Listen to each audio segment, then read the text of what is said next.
एक ऐसे सवाल हमेशा दिमाग में रहते हैं जब विलियम ब्लेक को स्टडी करना होता है और विलियम ब्लेक की किसी वर्क को अगर स्टडी करना हो तो William Blake as an famous जितने महान पोएट उतने ही महान आप कह सकते हो पेंटर।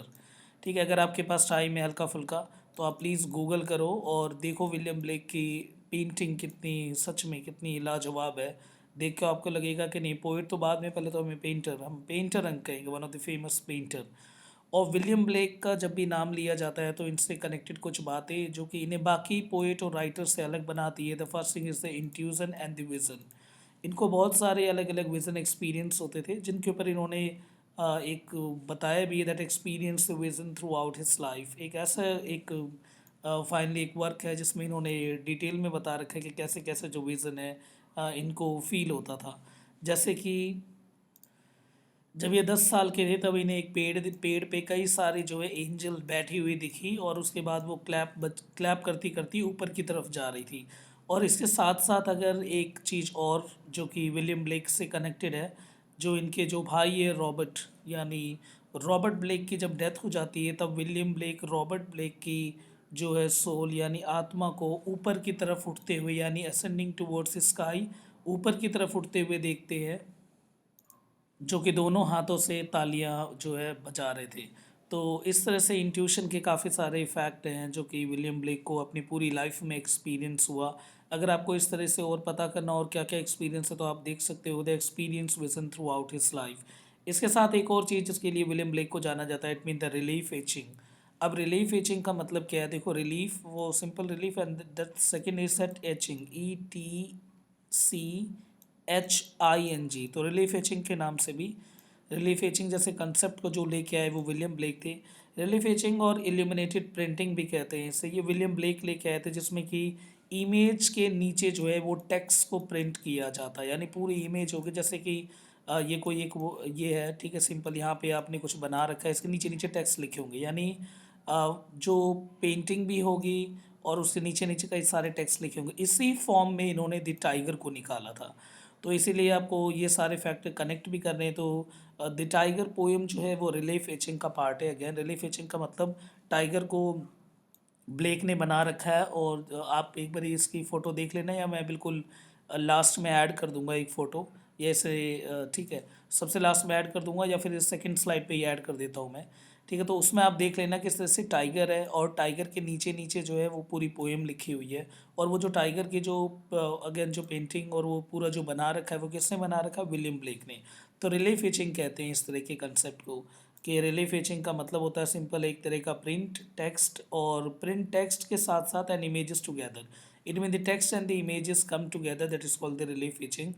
तो वो ही इसमें आपको देखने को मिल सकता है काफ़ी ज़्यादा। जैसे कि जो वो है वर्क, उसमें विलियम ब्लेक ने इसी तरह के कंसेप्ट का यूज़ किया है। टाइगर भी उसी का एक पार्ट है। ठीक है, तो अब शुरू करते हैं हम इस पोएम को, द टाइगर। यहाँ देख सकते हो, देखो आपके ये रहा रिलीफ एचिंग का पार्ट टाइगर, है ना। ये देखो, ये रहा पोएम का नाम the tiger and the poem, ये रही आपकी पूरी। और उसके बाद देखो इसके साथ साथ आपके पिक्चर यानी ग्राफिक, और उसके साथ साथ पोएम को जिस तरह से लिखा है यही, this is also called engraving. कहते हैं कि विलियम ब्लेक ने अपनी पूरी लाइफ जो है वो इनग्रेविंग के थ्रू निकाला है। स्कूल जो है वो अप टू 10th तक की, इन्होंने 10 साल तक की जो स्कूलिंग की, उसके बाद फाइनली ये ड्राइंग स्कूल में इनके टैलेंट को देखते हुए इन्हें ड्राइंग स्कूल में भेज दिया गया। वहाँ पे इन्होंने कई अलग अलग चीज़ बनाई। उसके बाद इन्होंने इनग्रेविंग करी है पूरी लाइफ टाइम, यानी ऐसी अलग अलग चीज़ों और टेक्स्ट को लिखना विद अलग अलग ये जो पेंटिंग के थ्रू बनाना और उसी में टेक्स्ट को ऐड करना, इसी को कहते हैं इनग्रेविंग। और इसी को कहा जाता है क्या? That's called the relief etching. ठीक है, RELIEF, that's relief, and that's called the etching, ETCHING। ठीक है, तो ये आपको ध्यान रखना है।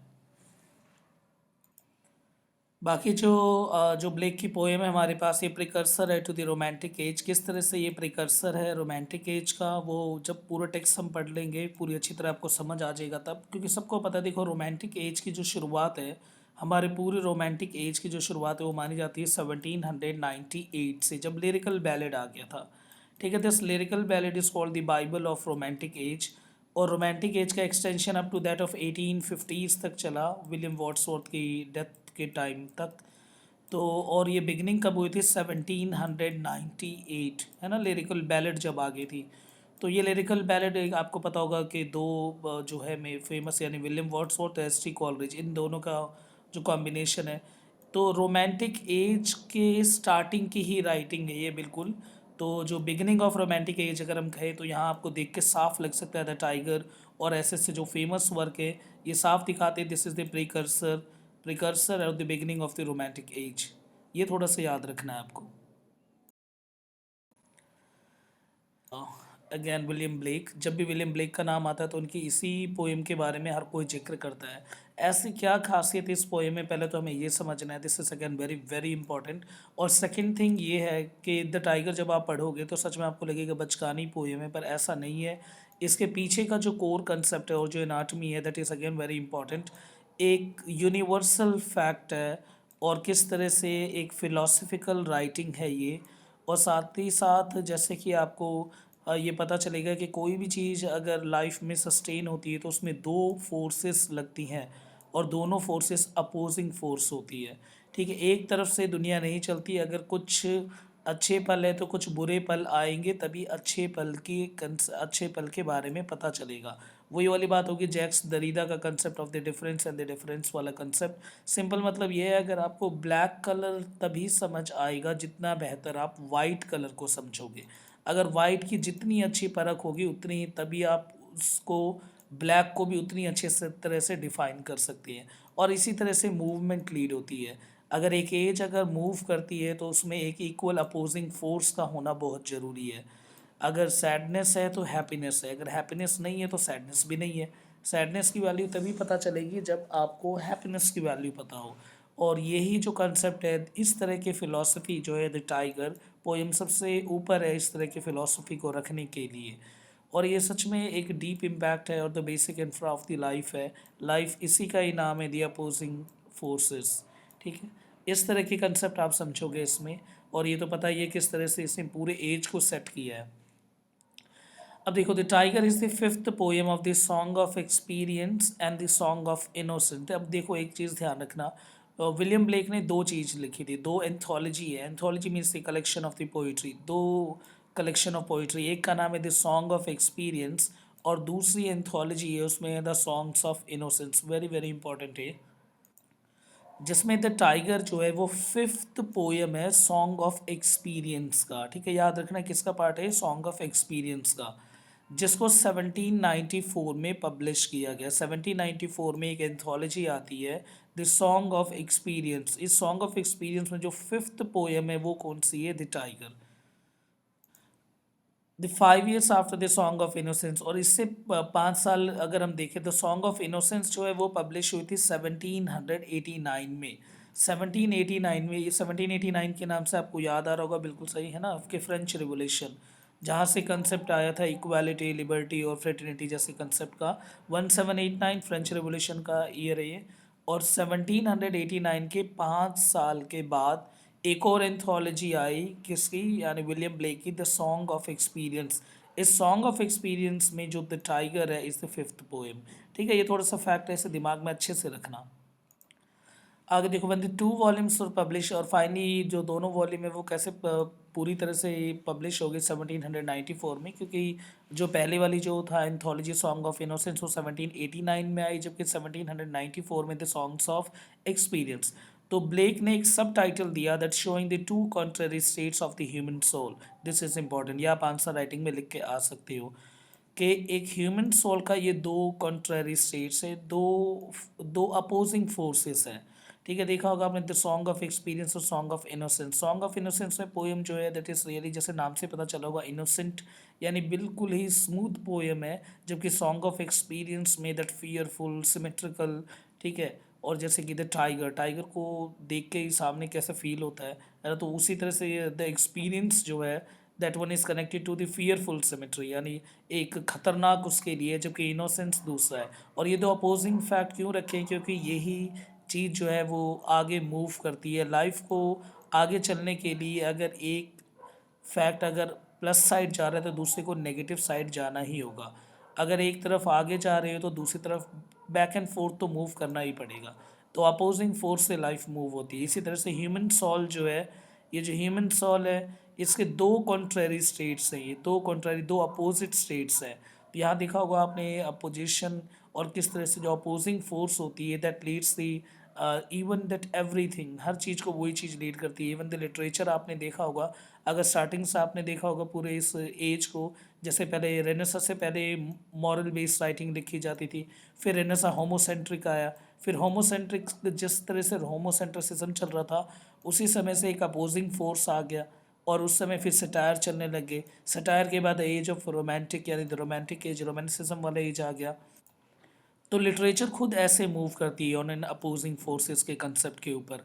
और हमेशा कोई चीज़ अगर बहुत ज़्यादा होने लगी, सब इसी तरफ डायरेक्शन में मूव कर रहे हैं अगर राइट साइड, तो पक्का एक ना दो या ऐसे निकल के आएंगे जो लेफ़्ट साइड मूव करेंगे और फिर आने वाले एज जो है वो लेफ़्ट बेस एज होगा। तो यही है मेन, अगर हम बात करें कि पूरी लाइफ किस तरह से मूव होती है आगे। इसीलिए सब टाइटल क्या रखा है इस अपने इस दोनों एंथोलॉजी को दिखाने के लिए, the song of experience and the song of innocence.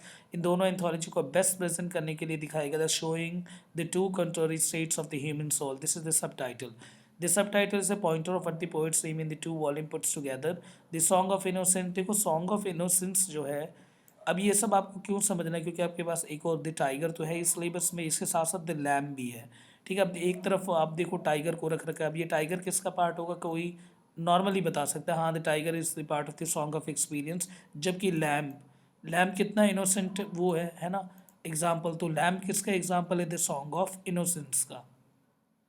और क्योंकि दोनों चीज़ सिलेबस में, तो दोनों से कनेक्टेड क्वेश्चंस आ सकते हैं, इसलिए ये ध्यान रख रहा था। सॉन्ग ऑफ इनोसेंस जो है इसमें जो बच्चे जो चाइल्ड वर्ल्ड दिखा रखा है, चाइल्ड्स वर्ल्ड यानी बच्चों की वर्ल्ड दिखा रखा है, जहाँ पे कुछ कुछ कैरेक्टर जैसे मैरी जो है, सुसैन जो है और एमिली जो है, ये चाइल्ड जो है, ये बच्चे जो है, who ask the poet to write down the song with a rural pen, यानी रूरल पेन के हिसाब से लिखो आसपास जो हो रहा है।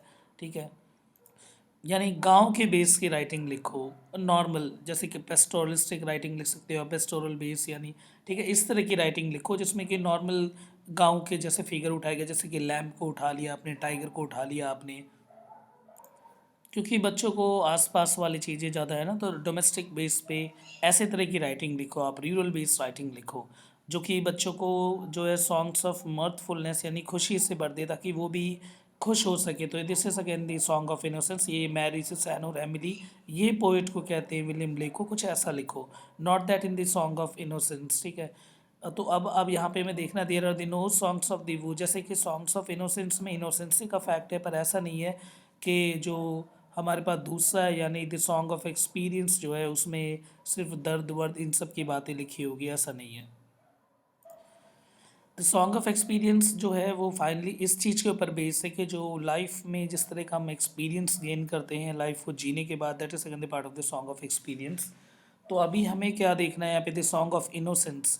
तो जो सॉन्ग ऑफ इनोसेंस है उसमें और भी कुछ पोएम्स है, जैसे कि द चिमनी स्वीपर हो गया, the little black boy, the infant Joy, the spring, the lamb is again the part of the innocence, the song of innocence. तो ये आपके पास जो द लैम्ब सिलेबस में है वो ऐड, उसमें यही स्लाइड आप दोबारा से अच्छी तरह से कर लेना, इसी को देख लेना। And still the world is not invaded by the adult experience, the experience that the बेडम्स, और बाकी ये नॉर्मल सी बातें लिखी हुई है। बस आपको ये पता रहता है सॉन्ग ऑफ इनोसेंस में कौन कौन से वर्क है, एक दो, और सॉन्ग ऑफ एक्सपीरियंस में कौन कौन से वर्क है। द टाइगर किसका पार्ट है, second the part of the song of experience, जिसका ये 5th पोएम है और ये पब्लिश हुई थी 1794 में। और जो विलियम ब्लेक जो है again the precursor of the romantic as को जो मूव करवाने में जो स्टार्टिंग का जो स्टेप है, आप ये कह सकते हो यहाँ से रोमांटिक एज की शुरुआत हो जाती है अगर आप देखते हो तो ब्लेक की राइटिंग से। तो ब्लेक एक तरह से एब्रिजमेंट का काम कर रहे हैं। इससे पहले वाला जो एज है द नियो क्लासिकल एज, जिसे हम the age of the reason, जिसमें ड्राइडन, पोप, आपने ये सब देखा होगा, and this is again the romantic age. इन दोनों के बीच में एब्रिज कर रहे हैं, दोनों के गैप को भर रहे हैं एक तरह से, तो एब्रिजमेंट है। तो जो ब्लेक है एज एन एब्रिजन, ब्लेक के जो वर्क है वो एब्रिजमेंट का काम कर रहे हैं between the new classical age and the age of the romanticism और द रोमांटिक एज।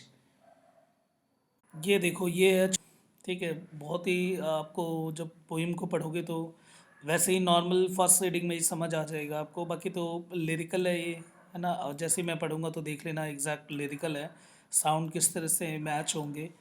और काफ़ी इजी पोएम है, बट साथ ही साथ फिलोसफिकल है। सबसे मेन क्या है इस पूरी पोएम में कि ये फिलोसफिकल पोएम है। अब अब यहाँ पे देखो किस तरह से शुरुआत है इस पोएम की। The tiger tiger the burning bright in the forest of the night. तो किस तरह से देखो साउंड जो है वो मैच हो रहे हैं, जैसे कि ब्राइट इन नाइट। अब सिंपल मतलब यहाँ पे क्या है कि जो टाइगर टाइगर जो है बर्निंग ब्राइट, किस तरह से ये जो शेर है वो इस इतनी इतना ज़्यादा जो वो चमक रहा है in the forest of the night. अब वो रात को, तो यानी सिंपल यहाँ पे कहने का मतलब ये है that bright flashes of the colour in the dark night, यानी किस तरह से जो एक शेर जो भगवान ने बना रखा, देखो जो all mighty it means God, God की ही क्रिएशन है दोनों, एक तरफ एक टाइगर और दूसरी तरफ क्या है लैम भी। तो भगवान जिसने कि लैम को बनाया है, क्या उसी क्रिएटर ने टाइगर को भी बना रखा, दोनों अपोजिंग फोर्स है आप देख सकते हो।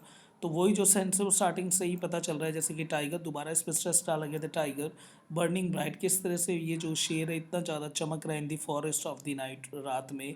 वट इमॉर्टल हैंड और आई, किस महान, इमॉर्टल यानी जो कभी मरे ना, अगन अमर, किस अमर हाथों ने और आँखों ने इसे फ्रेम किया है, और व्हाट अ फियरफुल सिमेट्री, और किस तरह से सिमेट्रिकल डिज़ाइन दे रखा है, यानी हर जगह से हर तरह से सिमेट्रिकल, मतलब जैसे अगर ये है इसको आपने हाफ इस ऐसे काट दिया बीच में, तो ये वाला हाफ एंड ये वाला हाफ दोनों क्या हो जाएगा इक्वल।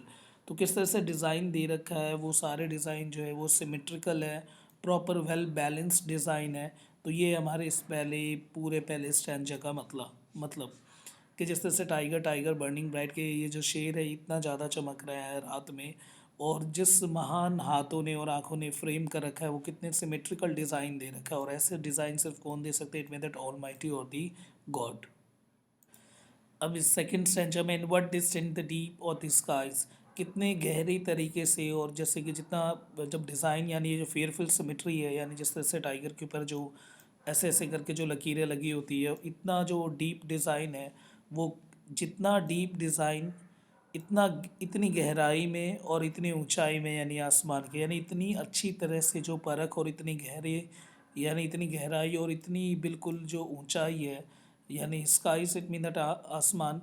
तो इतना ज़्यादा जो इसमें फाइनली वेरिएंट दिखा रखा है हमें, ये सिर्फ कौन कर सकता है, भगवान यानी गॉड।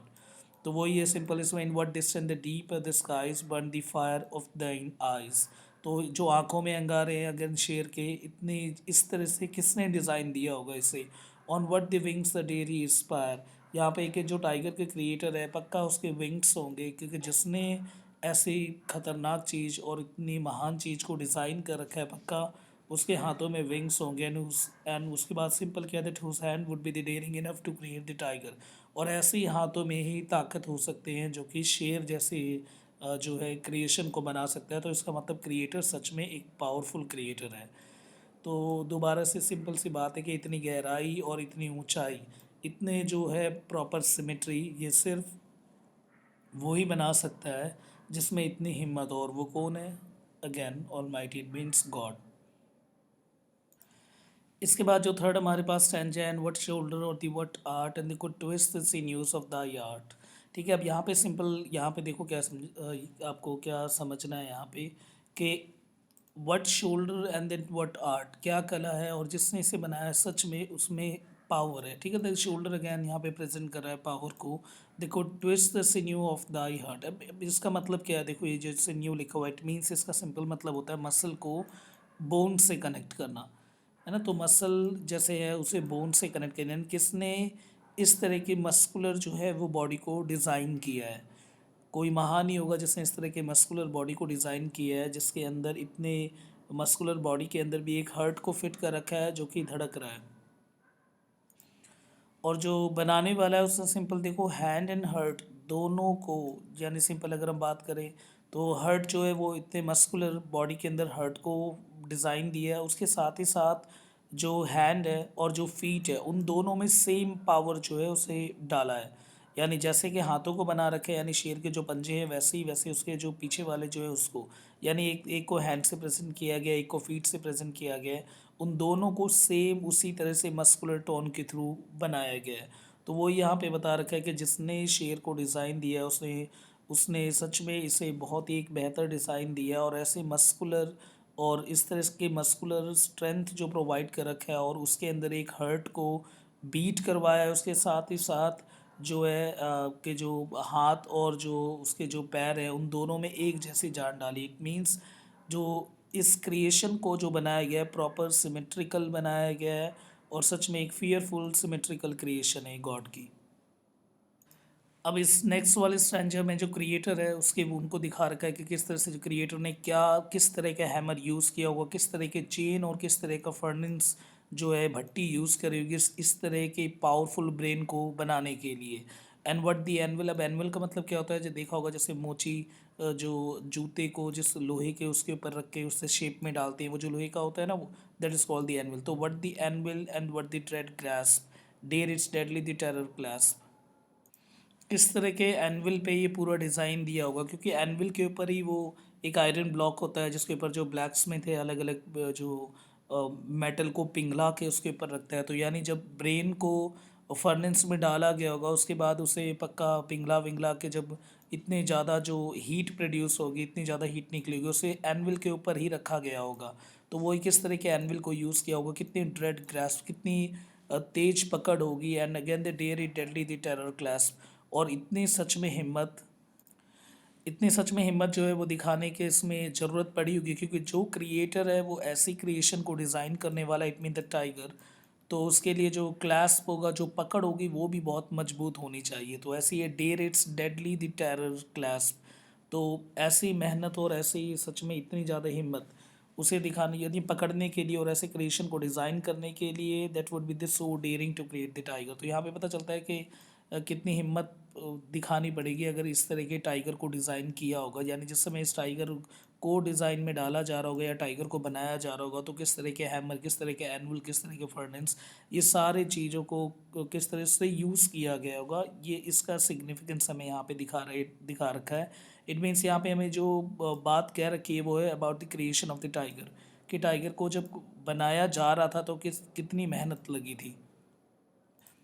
अब ये देखो, when the stars threw down their spears and the water the heaven with their tears. इसका मतलब देखो क्या है, इधर स्पीकर यहाँ पे क्या मेंशन कर रखा है गंदी पोइट ने, कि जब स्टार ने अपने वेपन को जो है वो छोड़ दिया, and spear means the weapon. अब जो सितारों ने भी अपने हथियारों को छोड़ दिया एट दिस टाइम, स्पीकर ने ये भी बोले दैट दे क्रिएट, देखो उसके साथ साथ और क्या, that rain their tears on the heaven, के जो आंसू सितारों ने बहाए वो सारे आंसू जो है वो किस पे गिर रहे हैं, यानी हेवन के ऊपर। यानी जब इतना बड़ा क्रिएशन जो है वो क्रिएटर ने डिज़ाइन करा, उस टाइम पे जो कंडीशन है उसको यहाँ पे दिखाया गया कि किस तरह का कंडीशन है। जैसे कि दिखाते हैं ना, कोई महान चीज़ बनने के बाद बिजली कड़कने लग जाती है, फलाना ढिमकाना ये सब होने लग जाता है, तो वही उसी पूरे उस एनवायरनमेंट को यहाँ पे सेट किया गया है कि ऐसे में जैसी वो क्रिएटर ने उस तरह टाइगर एज एन क्रिएशन बना दिया, तो उसके बाद क्या होने लग गया कि सितारों ने भी अपने हथियार छोड़ दिए, ऊपर से बारिश होने लग गई, और वो जो है वो जो पानी है वो हेवन पे यानी पूरे स्वर्ग पे बारिश होने लग गई। और वो बारिश कैसे होती है, सितारों से। डिड ही स्माइल इस वर्क टू सी, और इस समय पे फाइनली जो है जो क्रिएटर है वो टाइगर को देखता है और फिर खुश होता है कि हाँ अब उसने उस महान चीज़ को डिज़ाइन कर दिया। तो did he who made the lamb make thee, ठीक है, ये वो ही है क्या जिसने लैम को बनाया, उसने इतनी महान चीज़ और बना दी।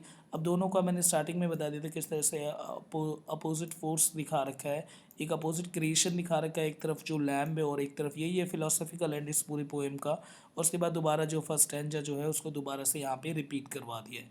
यहीं पे ये पूरी पोएम जो है फाइनली ख़त्म हो जाती है। पर इसमें मेन क्या है, जो जो क्वेश्चंस है इसके रिगार्डिंग और जो डीप एनालिसिस है वो आगे डिस्कस कर रखा है मैंने, ठीक है। अब उसके थ्रू आपको देखना है, बाकी कोई अगर डाउट हो तो नीचे प्लीज़ कमेंट करना। ये समरी जो मैंने बता रखा था, बाकी आपको यहाँ पे कुछ वर्ड्स मिल जाएंगे जो आप यूज़ कर सकते हो और आंसर राइटिंग में, ठीक है। तो ये समरी आप इसे रोक के देख लेना स्लाइड को, डिटेल में समझ लेना चाहिए। देखो मोस्ट ऑफ दी पोएम, जितनी भी पोएम्स है द सॉन्ग ऑफ एक्सपीरियंस में, वो जो एक तरह का काउंटर पॉइंट है टू द अर्लियर पोएम, जो उससे पहले की पोएम है नी सॉन्ग ऑफ इनोसेंस। यानी song of innocence, song of experience जो है वो एक दूसरे के अगेन काउंटर पॉइंट पे है designed. The tiger is again counterpoint to the lamb. तो इसी तरह से मैंने बताया था अपोजिट और अपोजिट जो कंसेप्ट है उसको रखा गया, कहीं ना कहीं एंटेगोनिस्टिक जो है थीम को डिज़ाइन कर रखा है इस पूरी राइटिंग में, कि एक अगर किस तरफ से इस तरफ मूव होगा राइट हैंड साइड, तो दूसरा क्या है लेफ्ट हैंड साइड, एक प्लस में, then second one is for the minus. तो वो ये एंटेगोनिस्टिक फेस डिज़ाइन कर रखा है यानी अपोजिट, और उसको बैलेंस किया गया है। The dreadful creature seem to stand for the fearful, spiritual force का सिंबल है, यहाँ से उठा सकते हो अपलाइन, and to break the shackles of the evil experience. The Blake like the Jacob Boehme believes that in all the embracing nature of the Godhead. तो जितने भी भगवान ने बना रखे हैं वो सारे जो पार्ट है second the part of the embracing nature के ही ये पार्ट है। अगर एक नेचर में इस पूरे लाइफ साइकिल को अगर मैनेज करना हो तो एक पावरफुल क्रिएशन है तो एक वीक क्रिएशन बनाना पड़ेगा, फिर उससे भी कोई ना कोई वीक होगा। इसी तरह से करके ये पूरा फूड चेन और फूड्स वेब जो है वो पूरे इस धरती को जो है वो चलाती है। नहीं तो अगर एक का भी एक भी स्पेसिस अगर जो है वो वाइप आउट हो जाए तो पूरा जो फूड साइकिल है और जो फूड वेब है वो पूरा का पूरा थ्रैश हो सकता है, पूरा टूट सकता है। इस तरह के कंसेप्ट को यहाँ पे बहुत अच्छी तरह से समझा रखा है। तो जो इको बैलेंस है, इकोलॉजिकल बैलेंस है, उस तरह के कंसेप्ट को यहाँ पे समझा रखा है। ठीक है, इसके बाद हम देखते हैं दैट इनोसेंस, जो सॉन्ग ऑफ इनोसेंस कहीं ना कहीं जो है और जो सॉन्ग ऑफ एक्सपीरियंस है उसमें ऐसे ही कंसेप्ट को साथ ही साथ और कई जगह विलियम ब्लेक के वर्क में देखा गया है। जैसे ब्लेक का एक कंसेप्ट है the marriage of heaven and the hell, the argument. ठीक है, तो यहाँ पे भी आप देख सकते हो किस तरह से दो एक एंटागोनिस्टिक जो कंसेप्ट है उसको दिखा रखा है, दोनों अपोजिट है। और ये तो विदाउट द कॉन्ट्रेरीज और there is no progression, very very important line यही है जो इसका मेन फिलोसफिकल बैंड है अगर मैं कहूँ इस पूरे पोएम के। और ब्लेक का एज एन एब्रिजमेंट का काम करना रोमांटिक एज के को किस तरह से सेटअप में लेके आना, यानी किस तरह से रोमांटिक एज को जो है जो विलियम ब्लेक किस ने रोमांटिक एज को और जो नियो क्लासिकल एज है उनके बीच में जो एब्रिजमेंट का काम किया था वो इसी लाइन ने करा था। देखो without the contraries there is no progression, जब तक कॉन्ट्रेरी नहीं होगा, अगर एक का के अपोजिट कोई नहीं खड़ा होगा तब तक जो है ये पूरी जो सोसाइटी जो है वो मूव नहीं कर सकती। इसी तरह से हमारे डेमोक्रेटिक भी है, पॉलिटिकल थॉट में भी आप समझ सकते हो डेमोक्रेटिक में अगर एक विनिंग पार्टी है तो दूसरी तरफ एक अपोजिशन में एक पार्टी होनी चाहिए, वही विनिंग पार्टी की गलतियां बता सकती है। अगर अपोजिशन पार्टी नहीं होगी तो ये पूरी डेमोक्रेसी का जो फॉर्मेट है वो मोनार्की यानी राजतंत्र में बदल सकता है, लोकतंत्र। तो इस तरह का जो डीप कंसेप्ट है यानी पॉलिटिकल टच भी है, सोशल टच भी है, ये सारा कुछ हमें टाइगर में देखने को मिलता है इस पोएम में। तो ब्लेक की फ़िलॉसफ़ी है, ये लाइन बार बार ही कह रहा हूँ मैं, that without the contraries there is no progression. इसको याद कर लेना अच्छी तरह से, इसी को लिख के आना और डाल देना again the philosophy of this poem it mean the tiger and also the philosophy of Blake's writing, क्योंकि ब्लेक ने इसी कंसेप्ट को कई जगह दिखाने की कोशिश करी, जैसे marriage of heaven and hell इसमें भी। अब इसके क्या देखो, the wonder lets the questions one after another, कई सारे क्वेश्चंस राइज हो रहे हैं। All that question are related to the craftsman's of the creator और क्रिएशन के बीच में बता रखा है। The poet not being satisfied with the fire of the eyes representing the fearness of the tiger. Poet ने कहीं ये नहीं बताया जो आंखों में जो आग है यानी शेर के वो फियरनेस का है, वो डर का है, but that comes to the stress of the dread in the creature. पर हाँ वो कभी कभार आ जाता है क्रिएचर के उसमें जब स्ट्रेसफुल कंडीशन हो तो। The third stanza conjures up, वो दिखाते हैं किस कंडीशन को, is about the blacksmith where the deadly terror were the forge and the anvil furnace iron. इस तरह के कंसेप्ट को दिखाया गया जो कि कभी भी इस तरह का बहुत बहुत ही बड़ी अगर किसी को डिज़ाइन करना हो, बहुत बड़ा यानी बहुत बड़ी क्रिएशन को डिज़ाइन करना हो तब ऐसे ऐसे जो है उनका यूज़ करना पड़ता है। जैसे कि लोहे को पिघलाने के बाद जिस पे शेप दिया जाता है दैट इज़ द एनविल, तो ऐसी ब्रेन को मेल्ट करने के बाद या फिर किसी अलग मटेरियल को मेल्ट करने के बाद जो क्रिएटर ने ब्रेन को डिज़ाइन दिया होगा किसके, टाइगर को, टाइगर के ब्रेन को अगेन।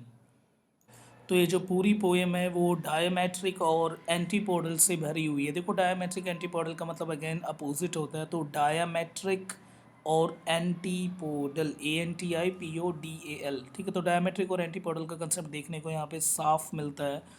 और आपने देखा होगा यहाँ पे किस तरह से डायमेट्रिकल एसेंस को दिखाया गया और कॉन्ट्रेरिकल फैक्ट को, कि जिसने इसे बनाया है क्या उसने भी, did he who made the lamb made thee. ठीक है, उसने क्या, जिसने लैम्प को इतनी सॉफ्ट क्रिएचर को जिसने डिज़ाइन किया क्या उसी ने इतने हार्ड क्रिएचर को भी डिज़ाइन किया है। तो उसके बाद है God creates not only the meek innocent but also the fearful dangerous. भगवान जो है जो क्रिएटर होता है वो एक तरह के ऐसा सॉफ्ट क्रिएचर भी बना सकता है, तो इसके साथ साथ जो है वो और भी ख़तरनाक क्रिएचर भी डिज़ाइन कर सकता है, ताकि जो है कि ऐसा नहीं है कि वो एक तरफ ही चीज़ों को देख सके। तो ये रिलीजियस कॉन्टेक्स्ट है, एक रिलीजियस एलिगोरिकल फॉर्म है। देखो रिलीजियस एलिगरी यूज़ हुई है यहाँ पे। तो ये पूरी जो राइटिंग है अगर आप देखोगे इसमें जो क्रिएशन है, इस पूरे क्रिएशन जैसे यूनिवर्सल फैक्ट को सामने रखा गया है। कि यूनिवर्सैलिटी ऑफ क्रिएशन है कि इस पूरी धरती की रचना करते समय ऐसा नहीं कि सिर्फ एक सॉफ्ट क्रिएचर को ही डिज़ाइन दिया गया, जबकि इसके साथ साथ बहुत ही ज़्यादा जो फियरफुल क्रिएचर्स है उनको भी डिज़ाइन दिए गए, ताकि एक तरह से पूरा जो ये जो साइकिल है लाइफ एंड बर्थ और उसके बाद ये पूरा जो इकोलॉजिकल बैलेंस है ये सब कुछ चल सके और इसी से लाइफ सस्टेन रहेगी। आंसर राइटिंग लिख रहे हो, the innocence is divine in the fierceness, वही बात है, the Blake reference to the revolt of the angel and the damnation in the hand of the God. तो कहीं ना कहीं बाइबल के कंसेप्ट को बिब्लिकल आइडियाज़ भी दिखा रखा है, किस तरह एक तरफ जो है एंजल को प्रेजेंट किया गया जो कि लैम्प का प्रेजेंटेशन है एंजल, और दूसरी तरफ जो है जो डैमनेशन है इन्हें जो फॉलन एंजल्स जैसे कहते हैं जो नीचे आके गिर गए थे, है ना, जैसे आपने पढ़ा होगा जो एक पोएम भी है दैट पैराडाइज लॉस्ट, है ना, पैराडाइज लॉस्ट बाय मिल्टन। तो मिल्टन की जो राइटिंग है पैराडाइज लॉस्ट में उसने आपने देखा होगा सेटन और उसकी जो पूरी बेल्ज़ेबब वो जो पूरी आर्मी किस तरह से नीचे गिरी हुई थी, तो बाइबल का भी इसमें टच देखने को मिलता है। तो अगैन रिलीजियस कॉन्टेक्स्ट भी पूरा फ्रेम कर सकते हो अब आप यहाँ पे, है ना। इसके बाद at energy of the bottom and all the creative activity, जो गॉड ने किस तरह से अपने हाथ में सारी क्रिएटिविटी स्पार्क रख रखा है वो ही हैंडल कर रहे हैं हर चीज़ को। And also we need the loving tenderness of the God, अगर भगवान का एक तरफ अगर प्यार वाला नेचर है तो दूसरी तरफ लविंग फियर्सनेस भी है। तो experience breed of the evil in the man and he goes the astray, तो वो ये एक तो एवल कंसेप्ट भी है तो साथ ही साथ बहुत एक प्यारा कंसेप्ट और स्मूथ कंसेप्ट भी है। He suffers from the agony and he needs the energy tiger to cleanse in और the innocent child needs the lamb to join him in the marriage chair, यानी भगवान जो है जो ऑल माइटी है, सबसे ऊपर जो भगवान है, सबसे ऊपर जो गॉड है, उसके दो फेज़ है। अगर हम बात करें तो एक तरफ लैम्प वाला हम देख सकते हैं जिसमें कि लैम्प टाइप क्रिएशन है और दूसरी तरफ टाइगर जैसे क्रिएशन है। तो ये जो है जो ऊपर एक तरफ जो है हमारे पास वो एक गॉड का अगर हम बात करें तो गुड एंजल है, दूसरी तरफ फैलन एंजल यानी सैटेनिक फोर्सेस भी गॉड ही डिज़ाइन करते हैं। ये वाली सेम लाइन जैसे कि लैम में दिखा रखा है चाइल्ड का इनोसेंस, इस तरह टाइगर का जो क्रिएशन है वो बर्निंग आइज इस तरह, और जो फियरनेस है वही वाली बात जो हर स्लाइड में, इसमें आपको काफ़ी सारे पॉइंट्स मिल जाएंगे जिसे आप ऐड ऑन करके आ सकते हो आंसर राइटिंग में। और एक चीज़ और जैसे एविल है और रिडीम ऑफ हिज सोल ऐसे कंसेप्ट भी लिखा इसमें दिखा रखा है। और इसके साथ जो स्टार्टिंग की दो लाइनें उसमें देखा होगा डार्कनेस में भी ब्राइटनेस शो कर रखा है, क्योंकि अब ये कैसे हो सकता है, जैसे देखा होगा आपने डार्कनेस यानी स्टार्टिंग में डार्कनेस है उसमें जो टाइगर जैसा फियरफुल कैरेक्टर है वो भी स्पार्क कर रहा है वहाँ पे, वो उसका ब्राइटनेस दिखा रखा है।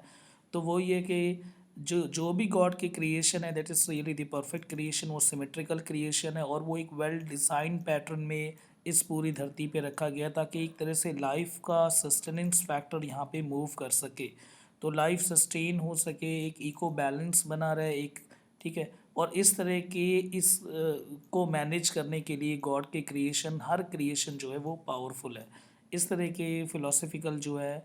और अगर हम बात करें रिलीजियस का कॉन्टेक्स्ट भी ऐड हो, साइंटिफिक एसेंस भी देखने को मिलता है, एक सोशल फैक्ट देखने को मिलता है, सभी कुछ इस छोटी सी पोएम द टाइगर में आप देख सकते हो। ये पीछे जैसे जैसे वे जो ब्लेक है, ब्लेक ने जो है एक लेटर लिखा था विलियम हेले को, विलियम हेले ने फिर फाइनली ब्लेक को एक लेटर लिखा, तो ब्लेक ने वो जो लेटर है विलियम हेले से 26 नवंबर 1800 को रिसीव किया। उसमें देखो क्या लिखा हुआ है, finally believe me to be your affectionate enthusiastic and the hope fostered visionary that William Blake. अब ये लिखिए किसने लाइन, विलियम हेले ने, किसको, ब्लेक को। दिस इज़ ब्लेक, ये सच में ब्लेक है, that his mystical search begin, कि सच में इस तरह के जो जो ब्लेक की राइटिंग है और and again that hope remain is enthusiasm, और इतना जो जोश है that about the worldly experience को किस तरह से प्रेजेंट करना है, एक ऐसा फैक्ट है ये जिसको हम कह सकते हैं एक तो कॉस्मिक वर्ल्ड, एक ऐसी, मैंने स्टार्टिंग में ही बताया था कि विलियम ब्लेक का इंट्यूशन और विजनरी जैसे फैक्ट और गॉड को एज एन कंसिडर और गॉड को इतना पावरफुल मारना, ठीक है। तो एक जो कॉस्मिक एनर्जी और कॉस्मिक का जो एसेंस है वो देखने को मिलता है। तो दोबारा से बोला गया कि जो विजनरी जैसे कंसेप्ट है एक आने वाले समय को का, और उसके बाद साथ ही साथ एक कोई और दुनिया है जो कि, और कोई और दुनिया में हमसे भी ऊपर एक बहुत बड़ा क्रिएटर है जो सब चीज़ को डिज़ाइन कर रहा है, इस तरह की सोच को रखने वाला सिर्फ एक ब्लेक ही हो सकता है। ये लाइन किसकी लिखी है, अगेन द विलियम हेले ने, किसको, ब्लेक को। तो उसमें ये लिखा हुआ that is unflinching the faith in the scheme of the thing and the supremacy of the God the good and the merciful and the makes what he is. तो साफ उसमें बात लिखी हुई है कि जो चीज़ ब्लेक को लगता है इट्स अबाउट द लाइफ, और लाइफ को कौन सी चीज़ मूव कर रही है, इस पूरी लाइफ का मेन क्रक्स क्या है कि यहाँ पे सैडनेस और हैप्पीनेस का फेम है, यहाँ पे कुछ चीज़ अगर इविल है तो कुछ इनोसेंट है। इस तरह के जो अपोजिट पोल्स जो हैं वो इस पूरी लाइफ को लीड करवाते हैं, ये इसी से ये पूरी लाइफ जो है वो मूव होती है। और यहाँ टाइटल में क्या है, is a poem of question, क्या ये पूरी पोएम क्वेश्चन का है, ठीक है। The tiger is a poem made of the question, पूरे में कई सारे क्वेश्चन है।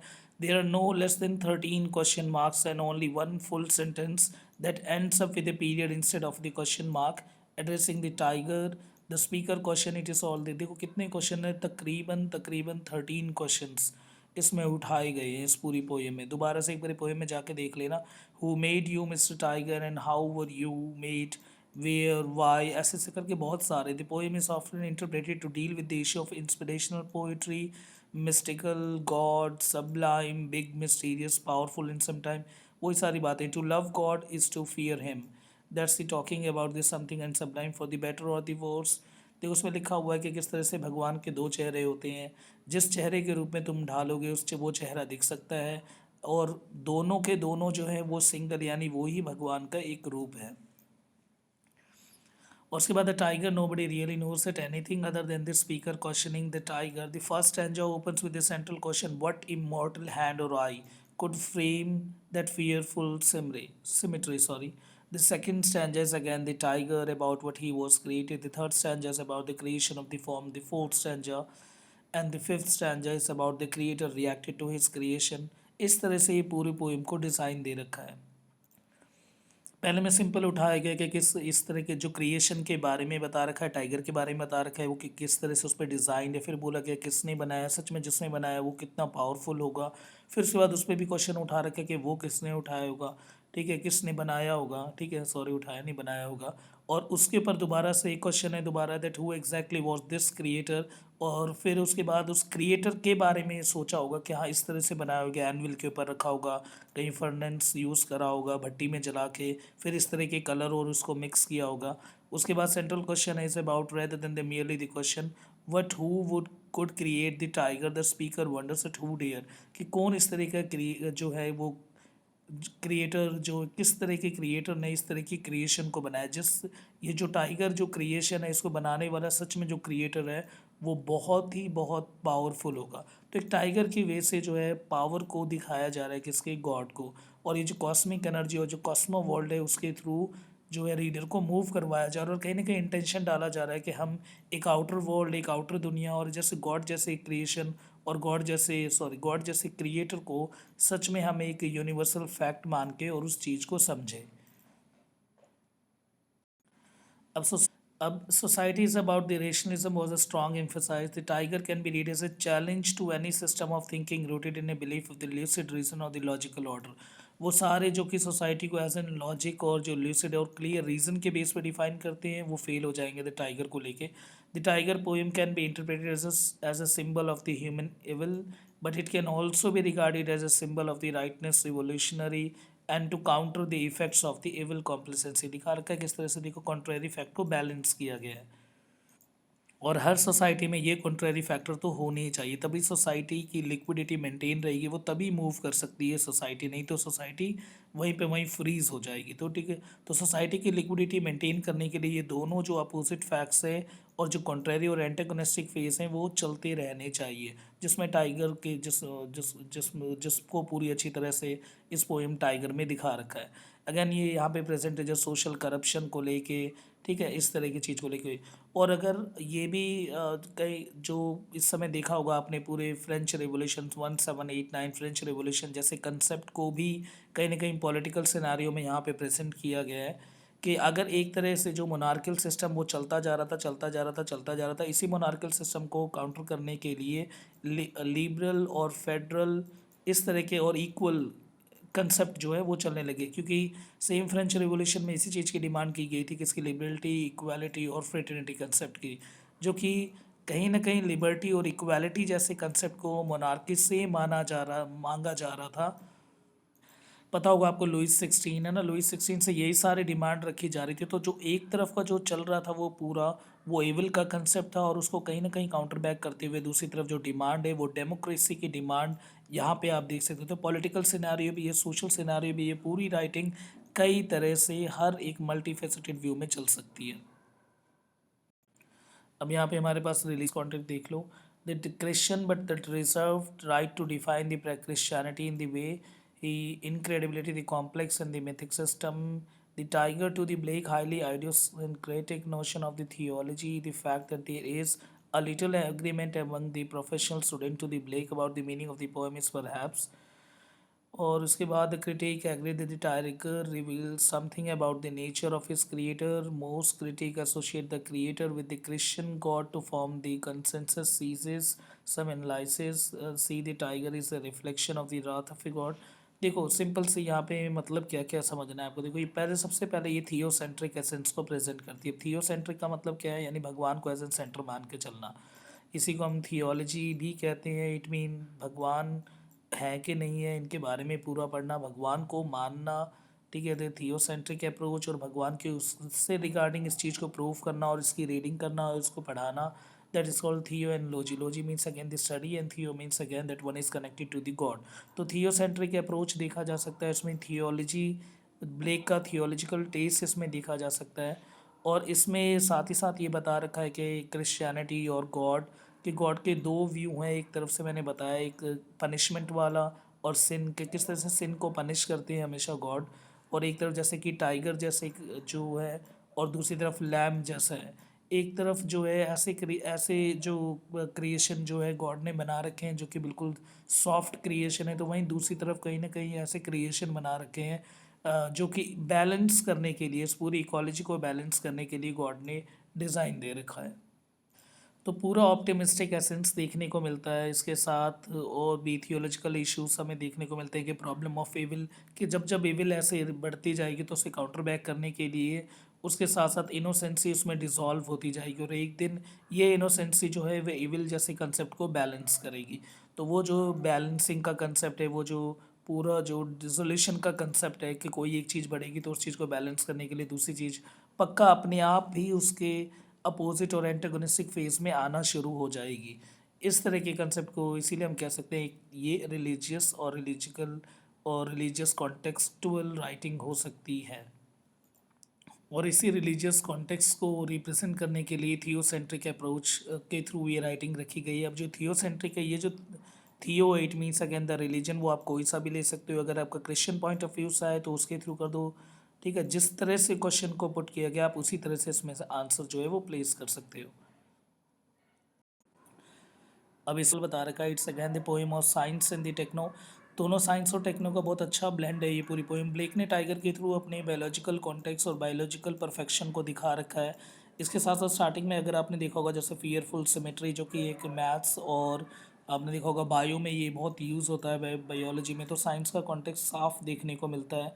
उसके उसके बाद इसमें जैसे हर्ट और स्न्यू जैसे वर्ड का यूज़ कर रखा है। स्न्यू मीन्स अगेन बायोलॉजिकल नॉलेज और बायोलॉजिकल एक्सटेंशन दिखाती है किसके, विलियम ब्लेक के। और सच में इस तरह की पोएम टाइगर की किस न्यू का मतलब मतलब क्या होता है, इट मीन दैट मसल जो है बोन से कनेक्टेड होती है वो स्न्यू।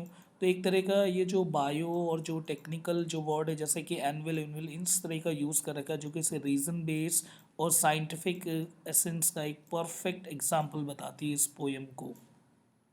फॉर्म पूछ ली जाते हैं, ठीक है, फॉर्म एंड स्टाइल के ऊपर। तो द टाइगर पोएम में कौन कौन से जो यूज़ हुए हैं वो देखो। एक तो एलिट्रेशन यूज़ हुआ है जिसे अनुप्रास अलंकार हम कहते हैं। सेम साउंड रिपीट होती है। वो इंजैबमेंट का मतलब सिंपल क्या होता है, जैसे कि एक लाइन आप लिख रहे हो, उसके बाद सीधा उसके बाद बिना रुके उसके दूसरी लाइन पे आगे, फिर तीसरी लाइन पे आगे। ठीक है, दिस इज कॉल्ड इंजैबमेंट। और एल्यूजन, एल्यूजन जैसे कंसेप्ट को यूज़ किया गया जहाँ पे कि सामने से कुछ और लगता है but the meaning is something different.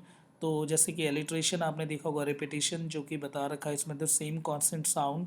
For example burning bright, tiger tiger starting में be a frame and the fearful. उसके बाद this kind of the repetition in the broad and refrain. The tiger also have the rhythm अच्छा है, इंजैबमेंट use किया हुआ है। ठीक है। उसके साथ फॉर एग्जाम्पल और ट्रांजिशन है लाइन टू लाइन, यानी एक लाइन से दूसरे लाइन में बिल्कुल ईजिली मूव हो जा रहा है। और रिदमिक सिंक्रोनाइजेशन यानी ए बी बी की साउंड जो है वो प्रोड्यूस हो रही है इसमें। तो ये छोटी सी बात है, ठीक है। मीटर के फॉर्मेट में है। उसके बाद ट्रोकाइक टेट्रामीटर का फॉर्म यूज़ कर रखा है, ये याद रहता है तो ठीक है, नहीं तो इतना अवॉइड करो। सिंपल मीटर और रिदम मैनेज कर रखा है, एलिट्रेशन यूज़ करा हुआ है, ठीक है। और इंजैबमेंट और एल्यूजन जैसे जो है वो फिगर ऑफ स्पीच, ये सारे फिगर ऑफ स्पीच जो है द टाइगर पोएम में यूज़ कर रखा है इन्होंने। ये लास्ट लेना रोके आप स्लाइड, बाकी जो आंसर राइटिंग के लिए आप मैं नेक्स्ट में उसमें भेज दूंगा। ईमेल कर सकते हैं मुझे, आप फिर मेरे नंबर पे आप मुझे आंसर राइटिंग लिख के भेज सकते हैं, मैं उसे चेक करके आपको बता दूंगा कितना बेहतर राइटिंग है। या फिर टेलीग्राम के ग्रुप पे, टेलीग्राम में आप सिंपल डाल देना फील योर विंग्स, ठीक है, फील योर विंग्स, और फिर उसको ज्वाइन कर लेना, या उस पर भी आप पोस्ट कर सकते हो अपने आंसर को। और यहीं पे ये वीडियो आ गया होगा, बिल्कुल इजी था। और काफ़ी सारे कंसेप्ट जो इसके रिगार्डिंग है वो मैंने बता दिया। और ये फाइनली ये कॉन्टैक्ट नंबर, अगर आपको कोई भी प्रॉब्लम हो इस पे तो आप इस पे कोई टेक्स्ट कर सकते हैं मुझे। और ये फेसबुक आईडी, अगेन ये ईमेल आईडी, अगर आपको नोट्स चाहिए तो ईमेल आईडी पे मुझे मैसेज कर देना, मैं आपको नोट्स वहाँ प्रोवाइड करवा दूँगा। और मेरे बारे में अगर जानना हो तो फाइनली गूगल भी कर सकते हो। और सभी को स्पेशल थैंक्स, इसी तरह से वीडियो को देखते रहो। और बाकी पूरा सिलेबस मैं कवर कर दूंगा। बाकी जिस किसी भी जो है वर्क वो आपको कहीं पे नहीं मिल रहा तो नीचे प्लीज़ कमेंट कर देना, मैं उसके ऊपर वीडियो पक्का लेके आऊँगा। Thank you.